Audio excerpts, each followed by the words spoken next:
Irmãos, a mensagem desta noite tem o tema Jardim Regado. Diga comigo, jardim regado. Então vamos comigo lá no livro de Isaías 58. Isaías 58, versículo 11. Olha o que nosso Senhor diz. O Senhor o guiará constantemente, satisfará os seus desejos numa terra ressequida pelo sol, e fortalecerá os seus ossos. Você será como um jardim bem regado, como uma fonte cujas águas nunca faltam. Eu não sei aqui quem é que gosta de mexer com plantas. Jardim. A pastora Lu começou lá. Irmãos, era mato para todo lugar. Era, não é? É umas gorduchinhas que tem lá, como é que chama? Suculenta, que eu chamo de gorduchinha. É uma suculenta daqui, suculenta dali. Ela começou assim. Hoje tem pé de morango, abacaxizinho, maracujá, sei lá, tem tanta coisa lá que eu não sei mais. Porém, a Meg também gosta, a minha nora, a Bia, também gosta, e outras irmãs da igreja. A Irma também tem lá, outras irmãs que tem também. A samambaia, eu lembro da avó da Lu, que tinha uma samambaia lá que parecia de plástico, mas era real. Mas como é que você, que tem uma planta, faz com que ela tenha saúde? Você tem que regar. A tua vida espiritual, como é que ela funciona? Ela tem que ser regada. O teu casamento, o teu namoro, a tua vontade de estudar, tudo tem que ser regado. E nessa noite o Senhor vai falar conosco sobre o jardim regado. Como é que a gente rega o nosso jardim? Praticamente o pastor Lucas já pregou sobre isso, mas enfim, vamos falar. Deus, Ele vai satisfazer a tua alma na seca. Deus, Ele vai te guiar continuamente. Então aqui no livro de Isaías 58, Deus começou a explicar para o povo o que era o jejum. Porque tem muita gente fazendo jejum que Deus não recebe. Aí Deus falou para o povo, não, gente, não é isso que eu quero como jejum. Então vamos aprender o que é o jejum, segundo Deus. Vamos lá a partir do versículo 8 de Isaías 58. Ficou bem melhor. Isaías 58, 8, diz assim. Ele estava falando do jejum. Essa palavra aqui é de Deus, o próprio Deus falando. Aí sim, a sua luz irromperá como a alvorada, e prontamente surgirá a sua cura. A sua retidão irá diante de você, e a glória do Senhor estará na sua retaguarda. Deus está prometendo que a glória dele vai estar na tua retaguarda. Como? Versículo 9. Aí sim, você clamará ao Senhor e Ele responderá. Você gritará por socorro e Ele dirá, aqui estou. Se você eliminar do seu meio o jugo opressor, o dedo acusador e a falsidade do falar. Versículo 10. Se com renúncia própria você beneficiar os famintos e satisfazer o anseio dos aflitos, então a sua luz despontará nas trevas e a sua noite será como o meio-dia. Deus está falando assim, primeira coisa, nós não podemos ter e ser opressores. Eu vejo hoje, inclusive, porque muitos irmãos que eram de outros ministérios, ou que são, pastores que fazem opressão na vida dos irmãos. Isso é ridículo. Se você sair da minha igreja, você está amaldiçoado. Irmãos, quem é o homem para amaldiçoar alguém? Quem é o homem para amaldiçoar quem Deus abençoou? São homens opressores, que colocam medo nas ovelhas. E as ovelhas ficam assim, ai, o que vai acontecer comigo? Não vai acontecer nada, irmão. Porque você está debaixo do sangue do Cordeiro de Jesus. Aqui na igreja, desde o começo, faz 13 anos que tem essa igreja. Quer ficar aqui, amém? Seja abençoado. Quer ir embora, vai, seja abençoado. Irmãos, nós não vamos amaldiçoar ninguém, porque eu não nasci para amaldiçoar ninguém, como anjo da igreja.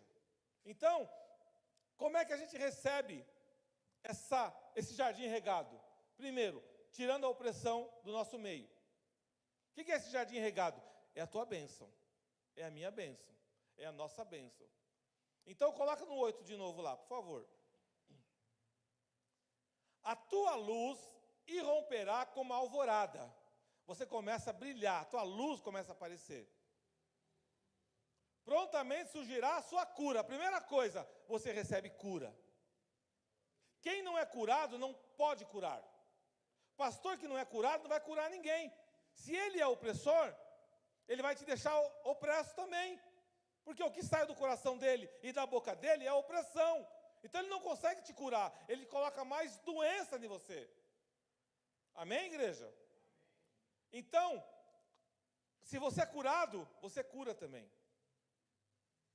A sua retidão irá diante de você. Você está em paz. Você cura, porque você é curado, a retidão vai na tua frente. E a glória do Senhor estará na sua retaguarda. Tentam fazer qualquer coisa contra você, mas a glória do Senhor está lá atrás de você, assim, ó. Lá vai o pastor e o Rubinei. E a glória de Deus, nós passamos por momentos difíceis no Paquistão, que depois domingo a gente vai falar. Muito difíceis. Mas a glória de Deus, e dá medo. Se eu falar para você, não fiquei com medo. Fiquei, irmãos. Mas a gente sabe que a glória está na nossa retaguarda. Amém? Aí sim, Deus está falando do jejum. Gente que faz jejum que não serve para nada, é só passar fome. Você clamará ao Senhor e Ele responderá. Olha só, é uma promessa de Deus. Você vai clamar ao Senhor e Ele vai responder. Você gritará por socorro e Ele dirá, aqui estou. Agora vem a condição. Ele fala, eu estou aqui. Você vai clamar, você vai gritar. E Ele vai falar, aqui estou. Se você eliminar do seu meio o jugo opressor. Tem homens que não adianta gritar, orar, porque Deus nem ouve a oração. O homem opressor, ele pode ter cargo de bispo, apóstolo, sei lá, mestre, praticamente oficial de sei lá do que, mas se ele é opressor, ele não consegue entrar na presença de Deus. Aqui estou, se você eliminar do seu meio o jugo opressor, o dedo acusador e a falsidade do falar. Todo homem que acusa, ele é opressor. Ele é falso. Então ele não tem a presença de Deus. E não acontece nada. Nada, irmãos. É só barulho. E aí ele precisa fazer o quê? Show gospel. Ele precisa trazer cantor famoso, aquele monte de toda semana a mesma coisa, aquela barulheira, mas a presença de Deus não se faz real no lugar. Por quê? Porque ele não quer ter uma intimidade com Deus, ele não quer quebrar o coração dele na humildade. Porque Deus, Ele nos responde pela nossa humildade. É quando eu falo, não, eu estou sendo opressor, eu preciso melhorar a minha vida. Eu preciso melhorar, eu preciso me humilhar diante de Deus. Aí, Deus começa a nos responder. Quando a gente se humilha, se meu povo, que se chama pelo meu nome, se humilhar e orar, aí Ele vai responder. Amém? E com renúncia própria, você beneficiar os famintos. Agora começa a entrar no que a gente está fazendo, na obra nossa no Paquistão. É uma promessa de Deus. É uma promessa para a igreja. Não é minha, do Rubinei, da pastora, é para a igreja, para nós.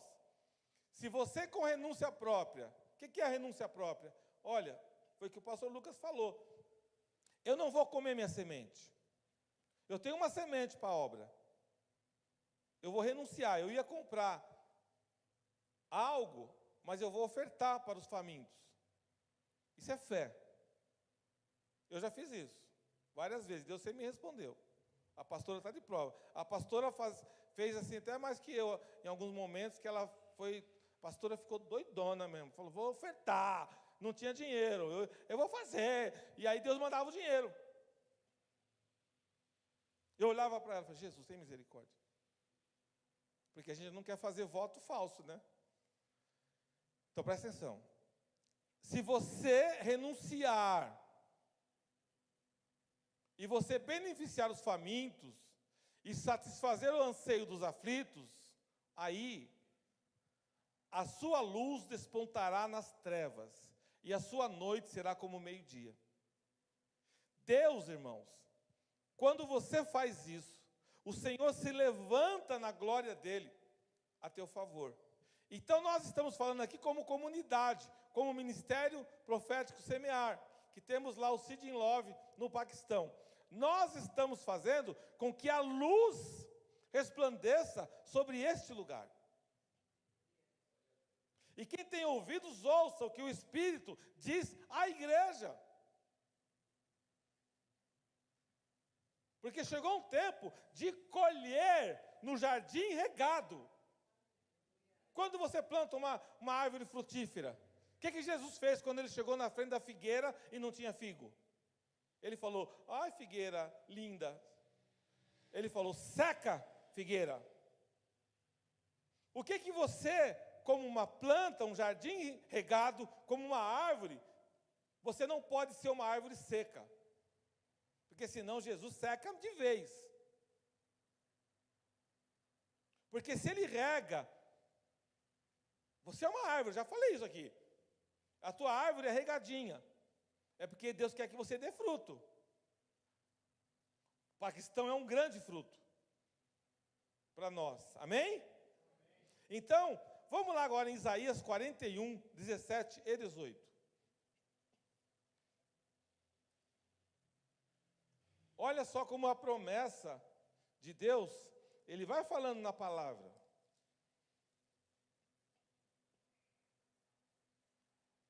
Deixa eu tomar uma aguinha aqui, quando você procura aí, Isaías é fácil, você sabe. Você que está na internet, vai olhando aí. Olha o que diz a palavra. O pobre e o necessitado buscam água, e não encontram, suas línguas estão ressequidas de sede. Mas eu, o Senhor, lhes responderei. Eu, o Deus de Israel, não os abandonarei. Abrirei rios nas colinas estéreis e fontes nos vales. Transformarei o deserto num lago e o chão ressequido em mananciais. Esse é o nosso Deus. É um Deus que traz chuva abundante, suprimento. Ele é um Deus que traz suprimento. Presta atenção. Você vai ter abundância quando outros estiverem em escassez. Poxa, pastor, mas isso é triste. Ué, mas você está colhendo o que você está plantando. Às vezes você fica olhando para o irmão lá na escassez, mas o irmão lá, a pessoa ali, ela não planta, então ela não vai colher. É a lei da semeadura, igreja. E contra essa lei, não tem como. Se você plantar arroz, você vai colher o quê? Arroz. Se você plantar milho, você vai colher milho. Se você não plantar nada, você vai colher o quê? Nada. E no reino espiritual, da mesma maneira, a abundância vem quando você planta. Outros vão estar em escassez porque eles não plantaram, então não vão colher. E o que o Senhor falou comigo, nesse sonho, é que chegou um tempo desse ministério colher. Colher. É um tempo de colheita. Porque nós já plantamos. Quando a gente sai do Brasil, vai até o Paquistão e olha aquelas criancinhas. Eu queria que você estivesse lá comigo, Rubinei. Rubinei queria trazer uns 6. Eu falei, Rubinei, eu não quero levar ninguém. Ele ligou para a Meg, e aí ia demorar muito. Não quero, já tenho 2 lá, e fora os... Aródio perguntou, você tem filha lá na igreja? Eu falei, eu nem falo. Deixa minhas filhas lá, meus filhos lá do ministério, não quero levar mais ninguém, deixa eles quietinhos aí. Mas quando você olha aqueles olhinhos, aquelas carinhas, você fala, obrigado, Senhor. Sabe por quê?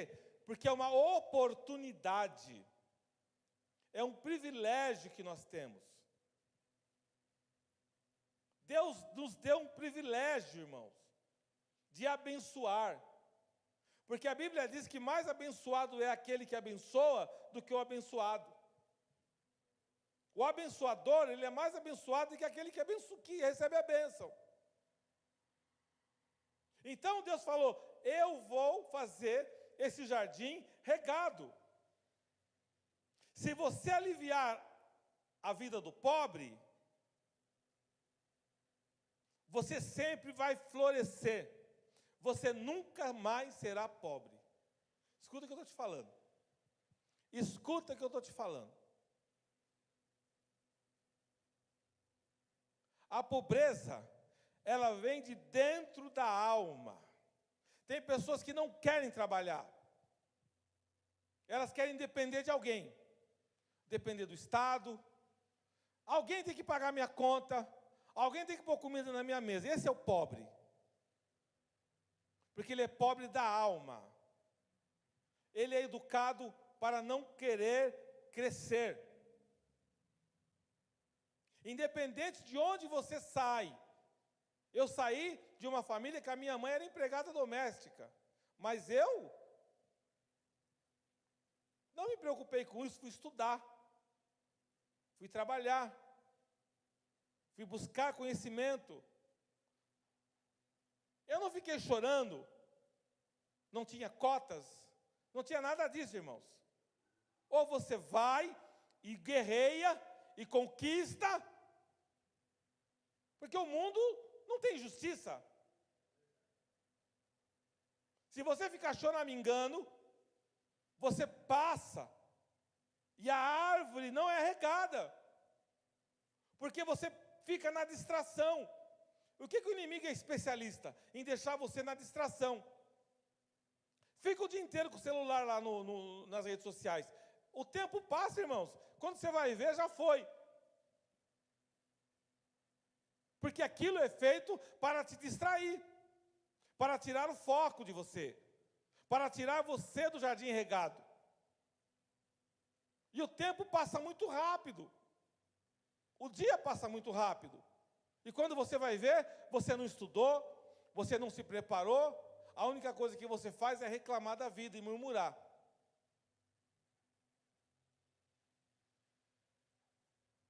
E Deus está olhando, está te dando a oportunidade. O que você está fazendo com a oportunidade que eu tenho para você? Não fiz nada. Então o tempo passou. Já foi. Passou. Se você não fizer, Deus levanta outro para fazer. Não, eu não vou pregar, eu não vou cantar, eu não vou louvar, eu não vou ajudar, eu não vou limpar. Irmãos, eu vou ter uma notícia para te dar. Desculpa, mas Deus vai levantar outro para fazer no teu lugar. Porque a tua árvore está seca. Deus sempre levanta uma árvore no jardim regado. Porque a obra é dele. Eu quero fazer missão no Paquistão. Começa amanhã a estudar idiomas, estudar a Bíblia. Ou você quer ir passear no Paquistão? Viajar? Não, irmãos, você vai lá fazer a obra. Você tem que ter unção. Porque quando você chegar lá e ver aquele povo, que o povo não é bobo, eles ficam olhando, será que vai ter unção para operar e lutar contra o Satanás que está aqui? Não é uma viagem de turismo. Eu e o Rubinei nem saía do hotel, a gente não conheceu nada. A gente só conhecia o trajeto de ida e volta. A gente ia 60 quilômetros, 80 quilômetros, dependendo do lugar, voltava 80 quilômetros, a família deles voltava para lá, 80 quilômetros, e depois voltava para buscar a gente, mais 80 quilômetros.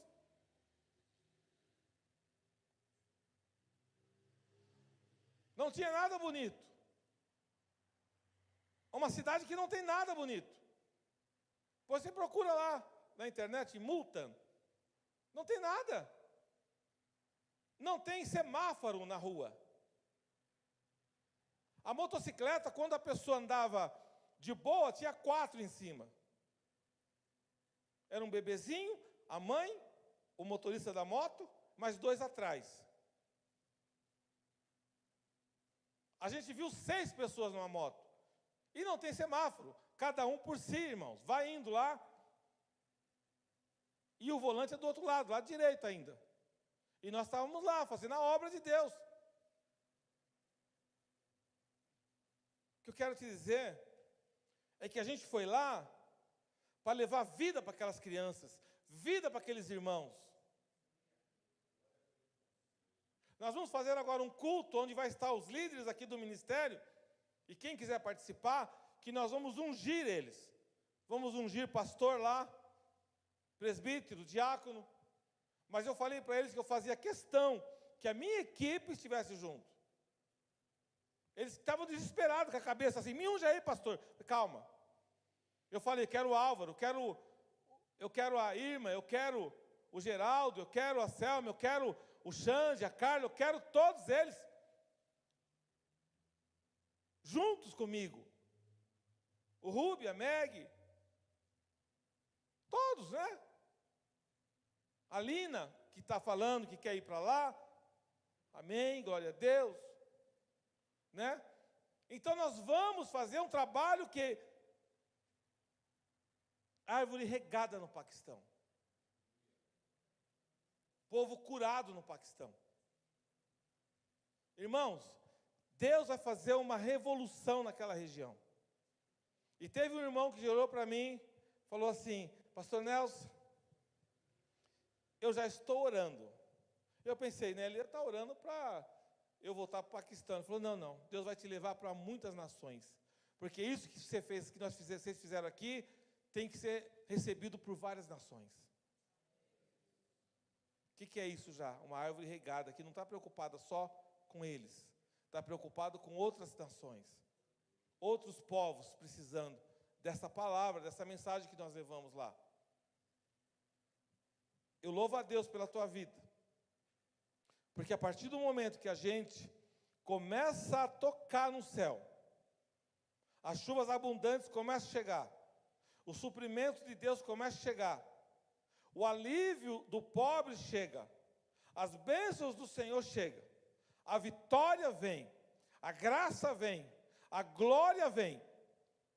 Porque Jesus, Ele falou para a gente ide por todo o mundo e pregar o Evangelho a toda criatura. Quem crer e for batizado será salvo, mas quem não crer já está condenado. Nós fomos lá, o Senhor operou cura, o Senhor teve cego que voltou a enxergar, teve paralítico que andou, teve surdo que ouviu, teve demônio que saiu, teve várias atividades lá, irmãos. Chegamos lá, quando a gente foi nas viúvas, esse milagre, eu acho que não tem vídeo, mas tem foto aqui. A pastora vai colocar um louvor daqui a pouco. Eu olhei para o Rubinei, a Roger chegou e falou assim, pastor Nelson, temos um desafio. Eu falei, temos um desafio? Conforme eu olhei, irmãos, a criança, era um saco, era um tipo de um cobertor, com uma coisa lá dentro. Eu não sabia o que era. Era uma bola de gente, todo engrunhado. Irmãos, a perna dela machucada, o dedo cheio de mosca. Vocês sabem como é que eu sou enjoado, né? Aquele monte de mosca no dedinho dela, machucado. Quando eu olhei, era uma criança, uns 10 anos.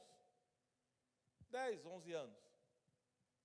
Mas ela não ficava de pé, ela andava no saco. Eu falei, Jesus, tem misericórdia. Aí o Rubinei já veio. Começamos a orar, eu comecei a expulsar o demônio da menina. Horroroso, irmão, você não tem noção do que eu estou falando. O Rubi, pergunta para o Rubi. Uma menina de 11 anos, totalmente tomada pelos demônios. Eu perguntei para a mãe, quanto tempo ela está assim? 3 anos. 3 anos que a menina estava totalmente encurvada. Ela não ficava de pé, igreja. Eu falei, Jesus. E agora? Comecei a orar. Expulsei o demônio. Daqui a pouco a menina foi. Ela saiu daquela... Ela estava deitadinha lá. Eu puxei ela. Ela saiu. Ficou no chão assim. Tem a foto aqui. Depois você vai ver. Aí eu peguei na mão dela e falei, em nome de Jesus, levanta. Ela levantou. Mas aí, irmãos, eu peguei na mão dela e fui andando com ela. E ela veio andando. Aí você sente o que é você alegrar aquele que está na pobreza, que está destruído. A menina começou a andar. A mãe começou a chorar. Toda a comunidade chorando. Porque viram o que Jesus faz. Aquela menina se levantou. E eu falei, ela vai comer. Ela vai começar a comer. Ela não comia. Magra, irmãos. E aí eu encontrei, porque ela é do bairro do noivo da Aroja. Aliás, nós abençoamos o noivado. Ele falou para mim assim, olha, pastor, está comendo. A criança está comendo. Vamos fazer um vídeo agora para mandar para a gente da menina fortalecida. Amém? Então eu quero te dizer, em nome de Jesus, Deus é bom. Continue alimentando os pobres. Continue orando pelos perdidos. Continue clamando. Continue orando para que Deus levante mesmo esse ministério para outras nações. Porque é muito claro que Deus tem um trabalho internacional com a gente. De levar a gente para as nações. E eu louvo a Deus pela tua vida, que tem apoiado e nos ajudado em nome de Jesus. Amém? Glória a Deus. Eu quero que você aplauda esse Deus. Aplauda o Senhor Jesus. Amém? Glória a Deus.